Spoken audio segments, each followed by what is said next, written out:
So today we're going to read a few of Seth Godin's blog posts. Seth Godin, the author of, I think now 19 best-selling books, but I'm actually not quite sure. Maybe it's 20. Well, someday eventually it's going to be 20. He's an amazing author. He is an amazing person. He has amazing thoughts, and I can highly recommend his podcast Akimbo. I have been listening to it for quite some time. At this point in time, I'm just not using it anymore.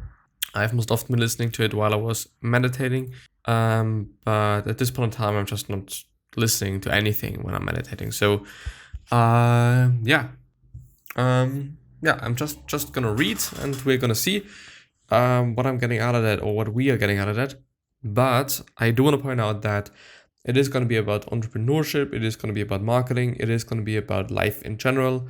It's very wildly, or there's just more than one topic that he's talking about and that he is also writing about, therefore, as well. But yeah, let's see. I actually do have a stuffed nose, but I don't exactly know why. Let's actually keep it like that.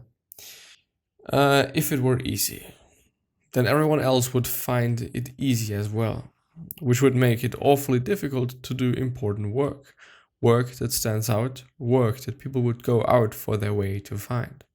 Then, or when difficulties arise, it might very well be good news, because those difficulties may assuage all the people who aren't as dedicated as you are.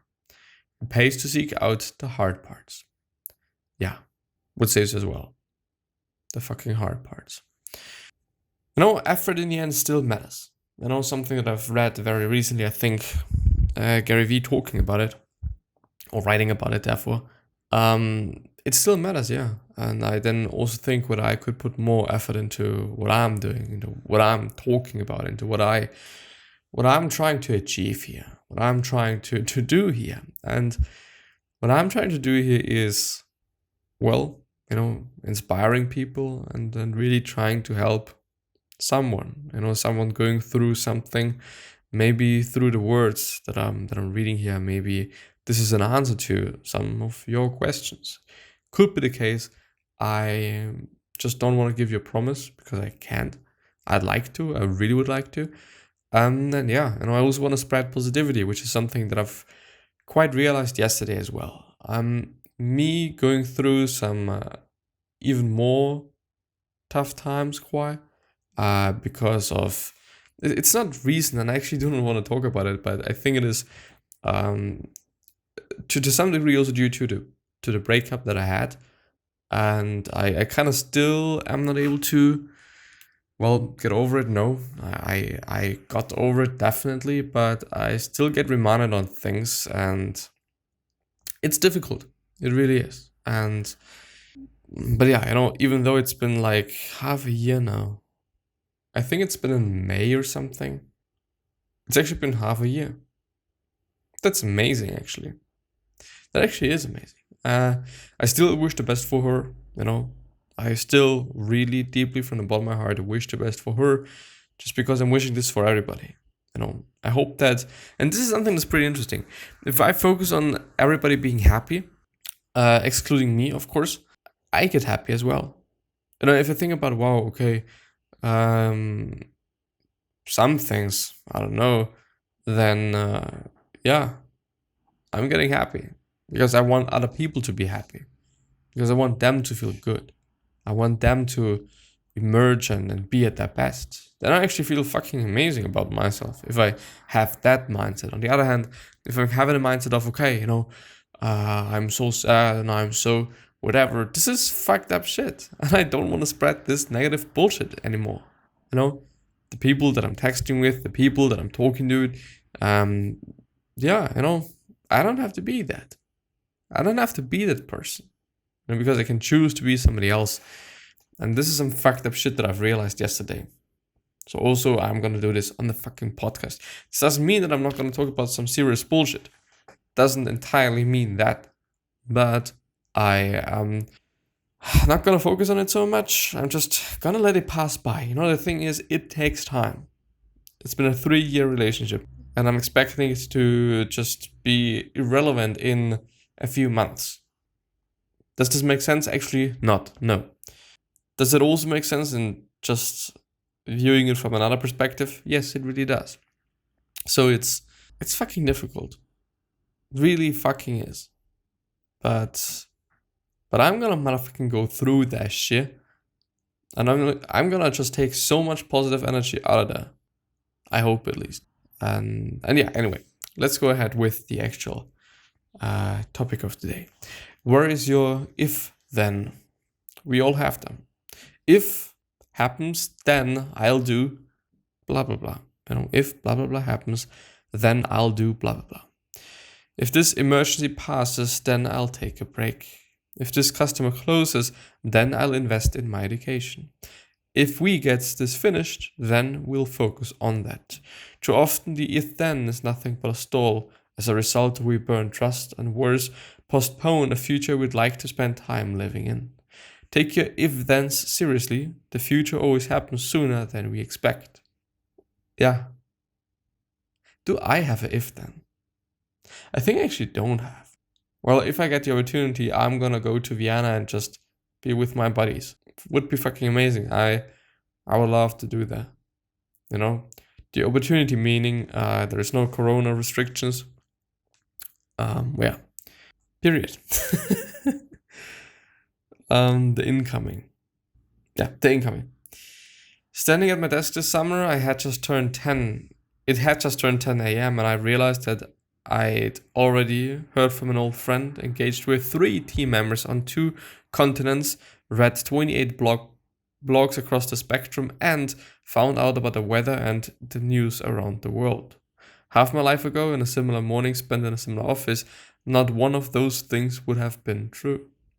The incoming and our ability to create more outgoing is probably the single biggest shift that computers have created in our work lives.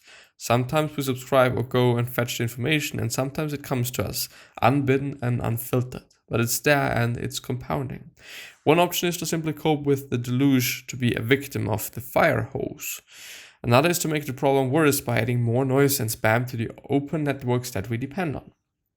A third might be just an hour to turn it off, all of it, to sit alone and create the new thing, the thing worth seeking out, the thing that will cause a positive change.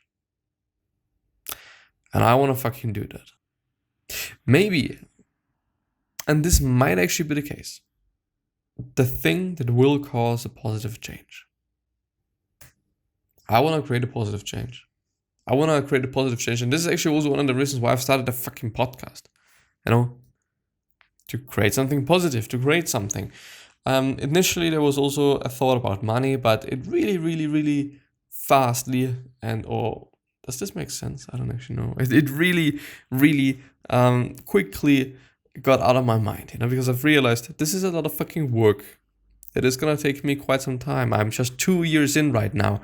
I'm doing actually pretty fine, numbers wise. It's not amazing, but I do just really feel a lot of energy right now. It's amazing. Fuck, man. A lot of energy to focus on what I'm doing right now. The podcast and everything.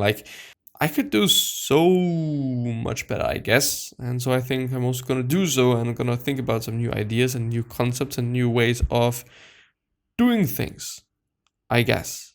Which might also be about me doing something and creating something, therefore, and not just reading other people's shit and then giving my opinion about that, even though it is a concept, it makes sense. But anyway, create positive change because we all fucking can. And this is what I wanted to talk or say just before is maybe I'm just also consuming way too much negative shit. And I think I am, music. And it by the way, something I've been talking about I think a year ago or something, very, very, very, very often, that if you're negative, guess what? Don't consume anything that is negative. And who is doing it? Me. Hello. So yeah, whether it is about music, whether it is about, news, let's fuck that. But yeah, you know what I mean. The gift of results. When Ignaz Semmelweis pioneered statistics in order to save countless women from dying in childbirth, his fellow doctors refused to believe him. They ignored his work, didn't wash their hands, and it was another 20 years before his insight on the spread of disease were adopted. Ignaz Semmelweis was able to get doctors to wash their hands before giving birth to children. Since not washing your hands creates an environment that makes the child more likely to be invested in get some disease. What the fucker? We live in a faster, more competitive world than he did. When Jethro Tull wrote about the rotation of crops, many farmers continued to do things in the old way. Over time, though, the yields don't lie. You don't have to like the idea, but you can see that it works. Results show up. They're easy to see, easy to measure, and they persist. The bridge falls down or it doesn't. Market share goes up or it doesn't. We can view results as a threat or see them as an opportunity. It depends on whether we're defending a little understood status quo or seeking to make things work better. Results don't care about our explanation. We need a useful explanation if we are going to improve, but denying the results doesn't change them. As the world has become ever more filled with results, it has crowded out each individual's personal narrative of how the world works. Particularly in times of change and negative outcomes, this can cause a lot of distress. Our narrative is ours and it informs who we are and the story we tell ourselves. Beliefs are powerful, they are personal. They can have a significant impact on the way we engage with ourselves and others, but results are universal and concrete, and no matter how much we'd like them to go away, they are there. Or they are. When people talk about how modernity has changed humanity, they often overlook the fundamental impact that results have had. Competitive environments create more results at greater speed, and those results compound over time. We still need a narrative and we still need our individual outlook, but over the last century, we've had to make more and more room for the systems that create results. Our shared reality demands it. Yeah, let's do something. Very empowering stuff that he's putting out so lately. Second cousins. Being smart often has little to do with being persuasive. Okay. And yet we often assume that one leads to the other. We spend years and years educating people to do well on tests in the belief that this will make them smart, and we assume that they'll figure out the persuasive stuff on their own. We conflate the two on a regular basis, assuming that charisma or followers or influence is somehow aligned with insight, foresight, and learning. The good news is that being persuasive is a skill. If you're smart, we all benefit if you'll also invest the effort to find a way to lead. Yeah. Which makes sense. It just tremendously makes sense if you think about it. But yeah, I do want to point out that being a leader doesn't mean that you're smart as well, which is kind of an underlying thought there as well. Let's think about great leaders. Smart is like, what is smart? Of course, Adolf Hitler was smart in the eyes of the Nazis, but in everybody else's eyes, no, he wasn't. So it's, intelligence and smartness and these things are very, very, at least in my point of view, very difficult to measure things. Since, I'm gonna say, okay, Adolf Hitler was the dumbest motherfucker there was. Nazis are gonna say he was fucking amazing, and fucking smart. It's, maybe I'm just actually thinking about smart. We shouldn't also be. We shouldn't have a predisposition. Meaning, of course, I don't like Adolf Hitler. Of course, but was he smart? Yeah, probably. If I'd like to say it or not, he probably was. So, I think you understand what I'm talking about. not thinking about or willing to communicate. I think this is going to be the last one. A theater of dominance. Organized sports often turn into a play about status roles and dominance. Bullfighting, pro wrestling, even hockey are about who's winning, who's losing, and who's in charge. But there are also theaters of affiliation. The fans celebrate their unity as well as their divisions. The pomp and circumstance are a form of culture. There are insiders and outsiders, and the right way and the wrong way. When a sumo champ breaks protocol, the crowd isn't happy. When the people next to you are wearing the same jersey as you, neither of you is headed onto the ice, but both of you feel like you belong. The symphony has the same elements, the affiliation of players in tune, of familiar music from the canon, of an audience that knows not to clap between movements, but it also the dominance of the European trained conductor bringing his passion will to bend the performance to his wishes. One way to understand what's happening in the office or on the news is to look at it through these lenses. The theater of affiliation happens when group thinking sets in, when we are wondering what others will think of a new idea, when we go out of our way to play the long game and to be kind and thoughtful.